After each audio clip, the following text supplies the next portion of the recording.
Whoa.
Then we hit an area called the studio.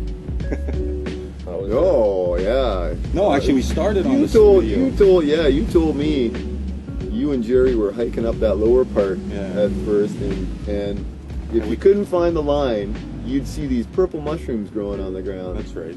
And every time you saw a purple mushroom, you'd head that direction, and it would be the way to go. That's right. So that trail should be called is from purple mushroom to purple mushroom. It should be called the purple mushroom.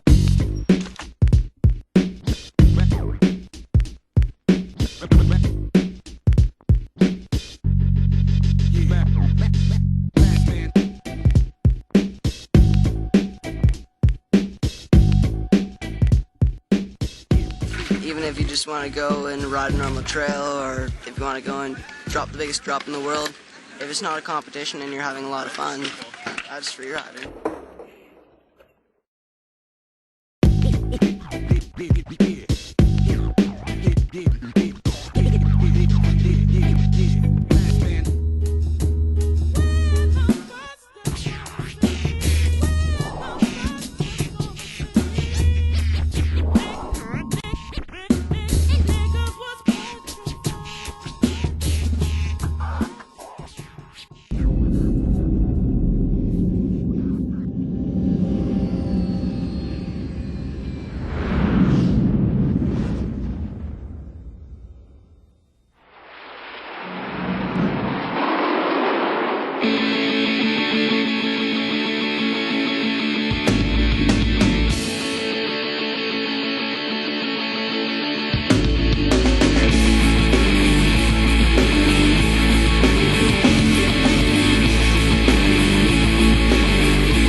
Holding up their seats like as in Life of Brian, going, "The Messiah, the Messiah," and I'd come out and go, "I'm not the f***ing Messiah."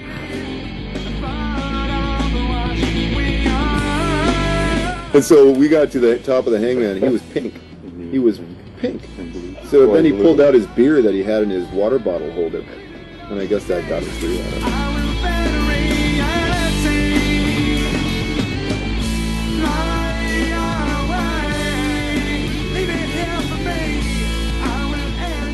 Nine days off of work, rode everywhere, every day, 9 hours a day. 999.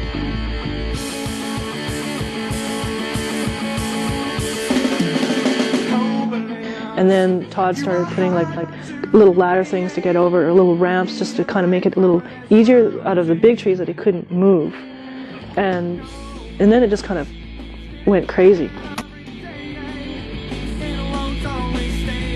Okay, once you get past here, you can crash. I won't be filming that spot. I think you really gotta fly away. Leave it up to me. I will better your lesson. Fly away. you got finesse instead of just smashing through stuff. And I mean, free riding is all about finding the line and seeing the whole groove and just like flowing.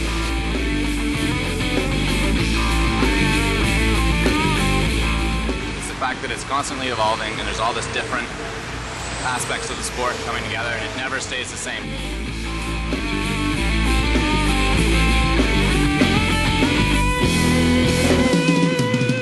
Back in those days, real men didn't air.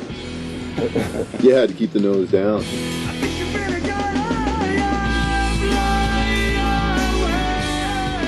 Women, it just takes a little bit longer and we need just a little bit of time.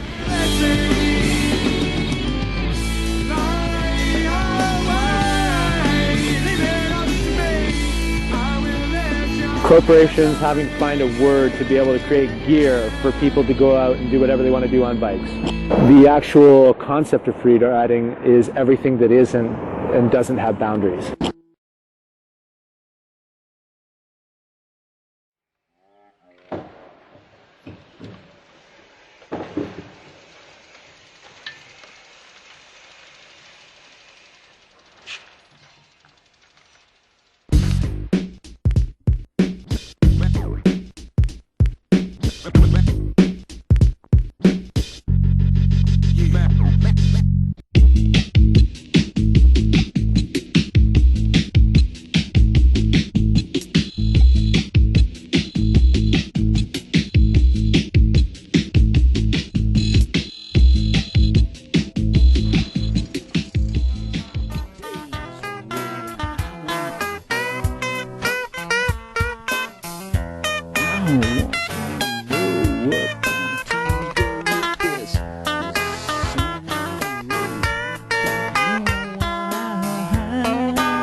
It was Chaz and Dewey that definitely created the deep Cove accent.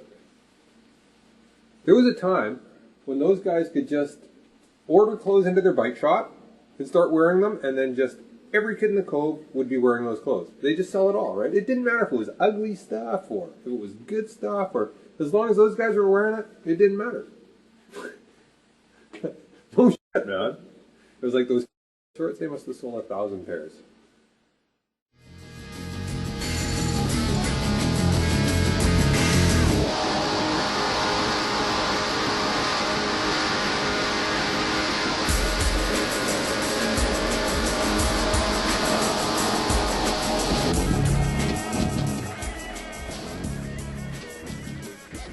It was just a good excuse to go down to Cal, and we'd bring back, you know, Schwinn beach frames, 20 to 30 frames at a time, and some Magura bars and stuff you couldn't get here. And then we were building these custom cruisers that were the futuristic mountain bikes at that time. So it was a good trip, you know. I really enjoyed doing that, but nowadays I like my life even more, like not having to even deal with that and just ride the bikes, design and ride. But that's how it started, for sure.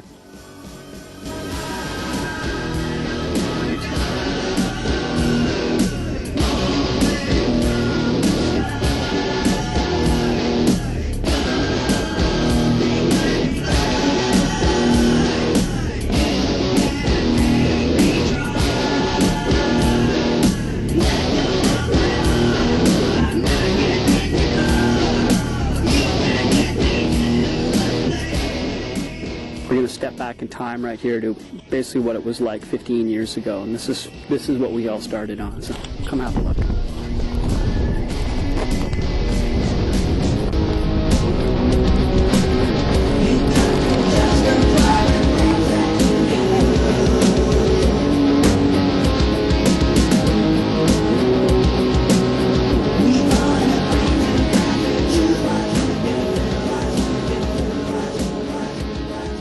when there was blowdown or whatever in the trail and you had to go around something or over something, that was sort of the starting of free ride.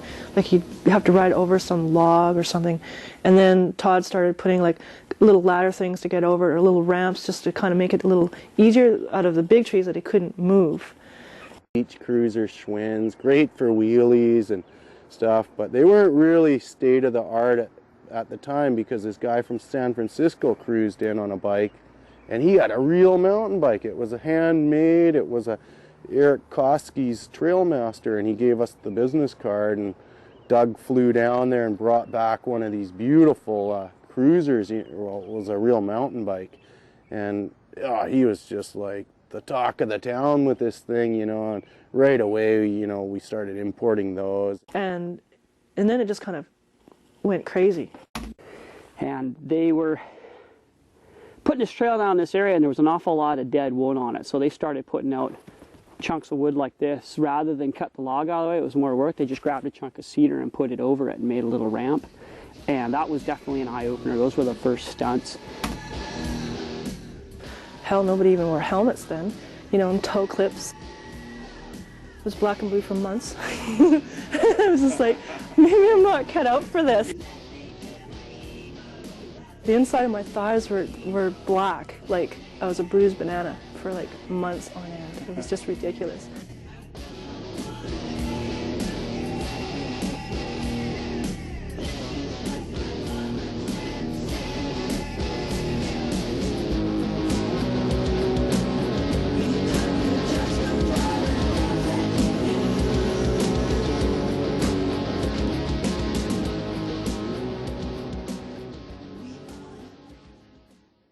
Thinking, what's the idea of building a trail that's elevated off the ground and nothing but skinnies, like Reaper.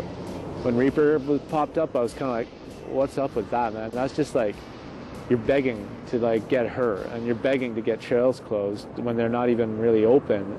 And then I found out how much fun it was.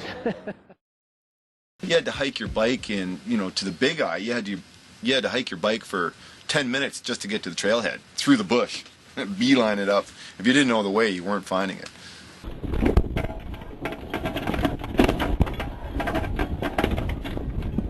When I was younger too, I remember just going down stuff and not really caring if I made it. I was just I would just go. And most often I knew I wasn't going to be able to stop. So I would go anyways, right? They were straight down the fall line. Ross Kirkford was straight down the mountain. That was the trail.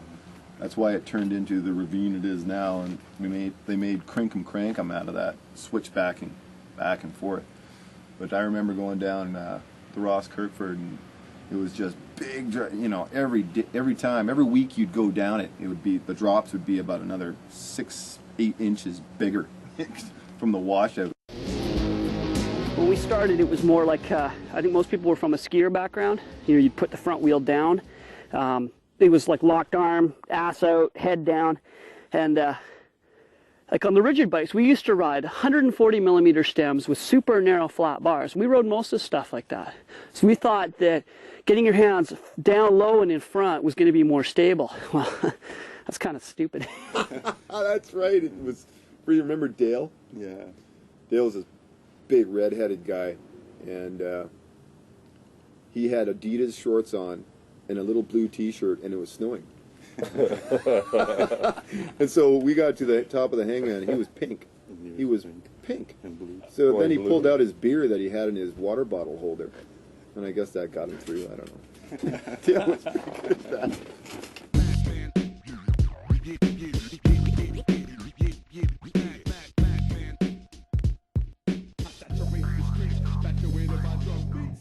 At a time. Woo! It was huge. We're going back up them. And going back up them too. Remember we spent, what, 4 hours a day practicing going up 4 stairs? Yeah. Oh yeah. It was crazy. That was like, what, 16 years ago? At least. Must have been. Scoped it out, spent 3-4 days just hiking up and down, until we thought, you know, we had a line.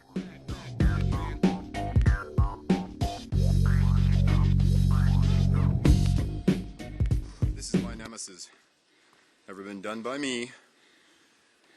This is my nemesis.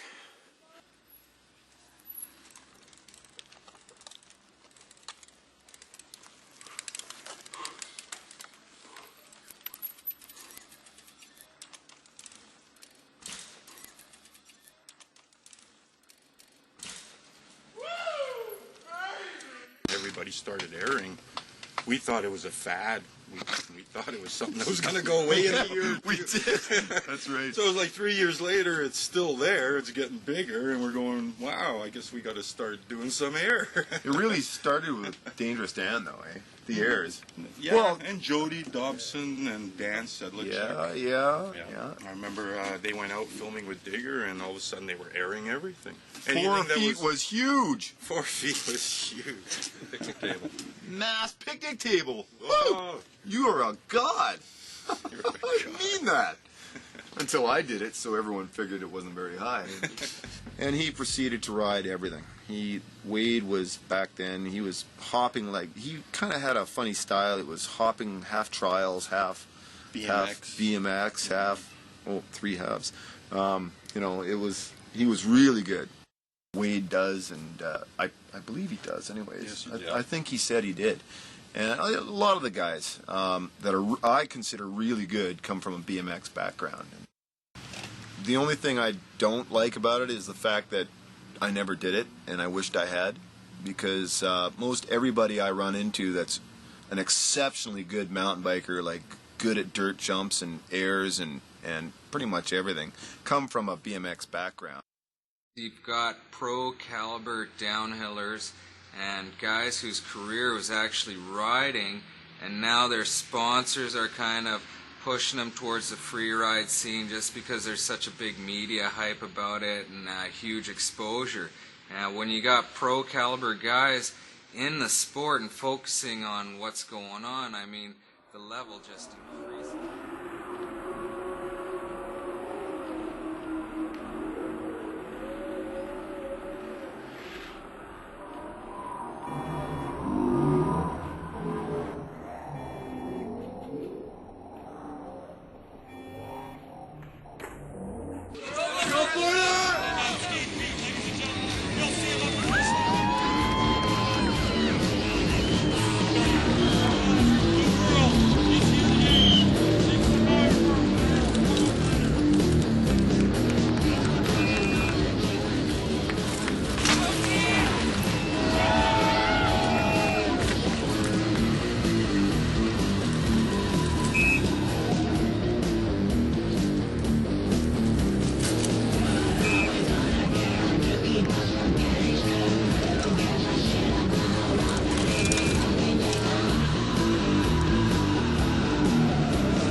And the level of riding is incredible. There's girls out there that can blow the doors off a lot of super hot guys, you know. So, you know, the girls are very good at, they're improving really fast, and they've got the finesse on the bikes that's really needed, especially in slippery conditions.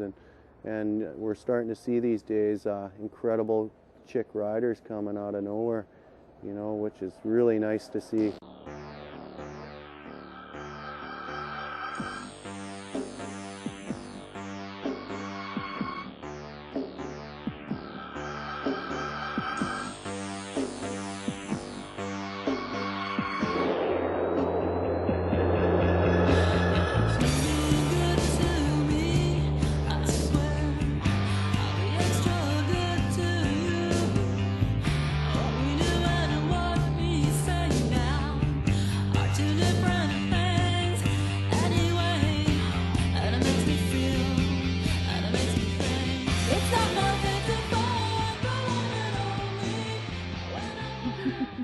I met him, and he was a professional rider, and I didn't really understand what mountain biking or at all. Like, I thought it was like single track, cross country, spandex, the whole bit.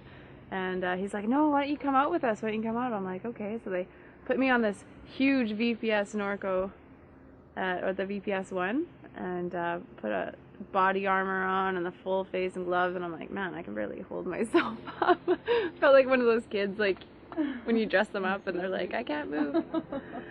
And they put me on this bike, and when I sat on the seat, I couldn't touch the ground, and like it'd move up and down. I'd never seen anything full suspension before, so they take me up to Burnaby Mountain and taught me how to go over curbs, and I just like pedal towards them, and oh, no problem, it just goes right through them, and did a trail, and I was just shocked. So I decided to buy a bike and give it a try, and played around on curbs and this and that, and I thought, you know, I'm ready for the North Shore. You guys got to take me out to the North Shore. They're like, yeah, we'll take you to Ladies Only. I'm like, perfect, Ladies Only would be the best trail. Climb up, and I stood at the top of the trail and just went, oh my God, I spent all this money and I can't do it. But then you just kind of learn step by step. Did a little ladder bridge, did a little drop, a little this and that, and then. But you could just get speed. So it was like speed was the first thing I really encountered on a mountain bike, and in the woods. And all you just felt was like, you didn't know what was coming up, but you just were going. And all of a sudden I was just like, I was like, wow, this is so fun. Like, I had like the best time that I had for like a long time. And I was like, I've got to get a bike just like this.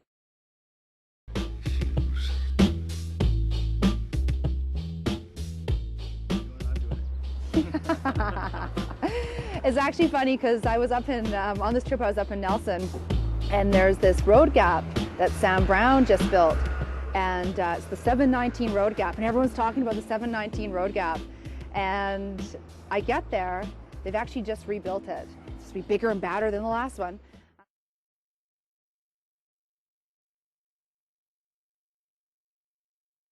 And yeah, it was big. It was 15 down, 25 across big, but I just felt like pretty comfortable and confident with the road gap. So anyways, to make a long story short, I ended up doing it, and it was just like butter. Like, it was so smooth, and it was tons of fun, and it was pretty cool being in the air for that long, that's for sure. But word spread around the town like wildfire. It was like the talk of the town. A girl did the gap, a girl did the gap. And it was so funny because I had so many guys coming up to me. They're like, damn, well, now that you did it, I have to do it. And I'm like, good, well, that's what it takes. That's what it takes. And without question, like, a guy like Digger definitely makes a difference. He's an artist, not only out on the trails, but behind the camera as well.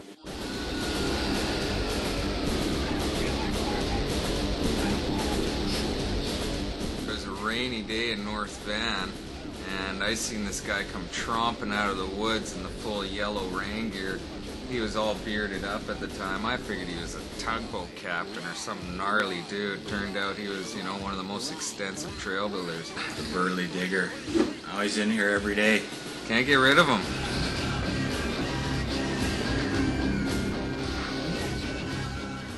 When I go to the mountain and I ride trail, Todd is, whether he's on that mountain or not, he's always there with me. Da, da, da, da, da, da. And when I was first building trails, and I still am, I don't use any chainsaws, any power tools. I used to dig with my hands. That's why they called me the Digger. It started out calling me the Burly Digger because I used to have a big beard, and a bunch of guys ran into me on one of my trails.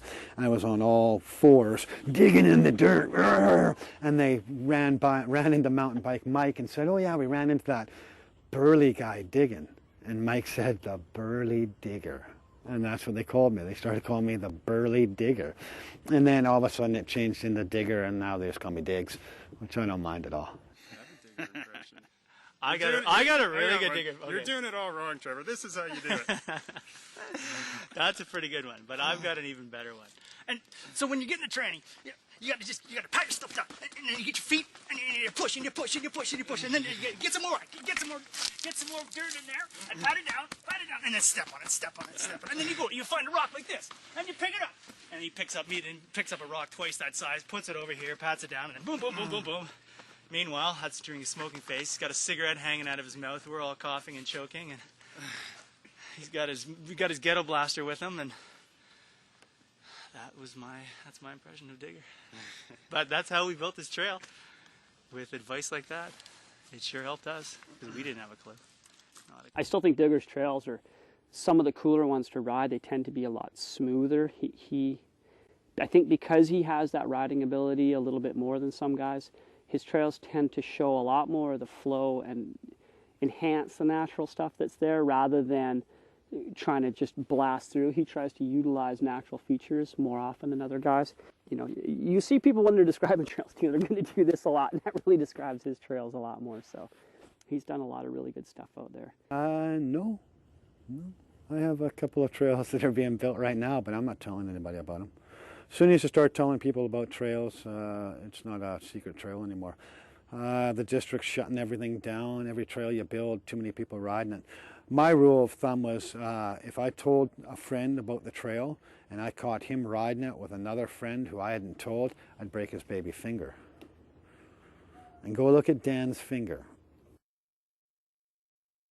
Still today. Oh yeah, still today. No one builds anything crazier than I do. You know, I'm out there breaking guys' legs.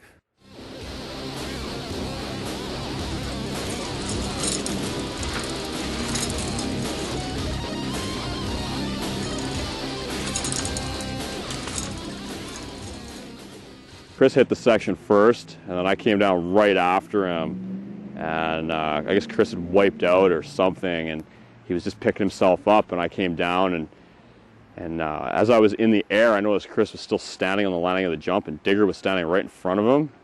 Of course, Digger's got the camera on, and I come down, and I crash really hard, land on my front wheel. I take the back of my seat right in the stomach, and I'm rolling around the ground, and I'm in so much pain, and of course, Digger's in there with a dirty shirt, got the camera all over me, and I'm totally, I don't know, I'm still passed out. It hurts so bad, and Digger's like, "What's the matter? What's the matter? Did you hurt yourself? What did you hit? Did you hit your nuts?" And I'm like, "Oh, I didn't hit my nuts. I hit just above them." He's not a pushy guy. He asks you if you can do something, and if you can do it, you can do it. He's super pleased with everything you can do. He's a really nice guy in general, and he's got a lot of extra things going on in his head because he can build some crazy stunts. They're a lot of fun. It was just so much fun. And then after seeing the Chumleys ride it with the smiles on their faces and everything, it was just like, yeah, baby. A tip of the dread to Digger.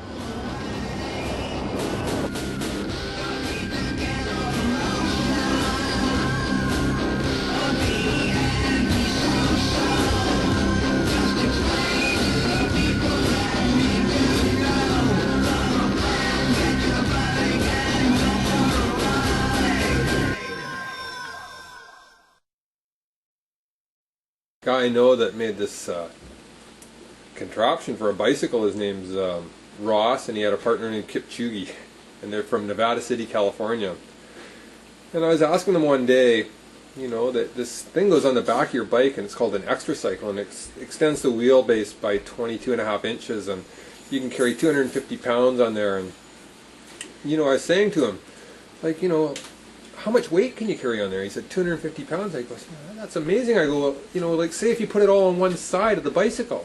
I go, do you have to compensate? Like, and he goes, don't worry, bikes are magic. And it made me realize that, you know, out of all the things I've ever done with bicycles, and, you know, when I ride my bike to work and I look at people walking on the street, and you realize, yeah, bikes are magic. Isn't just a thing for fun. It's not about fun. It is a way of life. It's a life-changing thing. It totally was. Totally. Gabe would be in jail. I'd be in jail right now if it wasn't for mountain biking.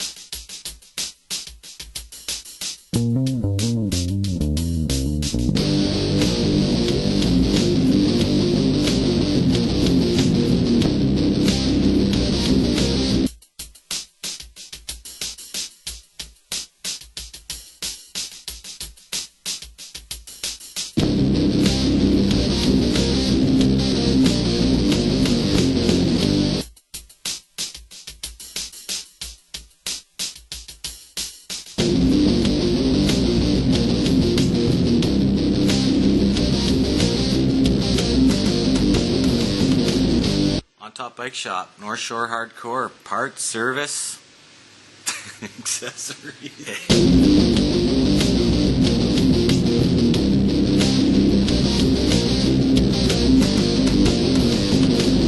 you want your bike dialed, bring it on top. You can rely on it. Rely on the service, the guys rock.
How's my helmet cam? Put it down. Filming? Yeah, I filmed that.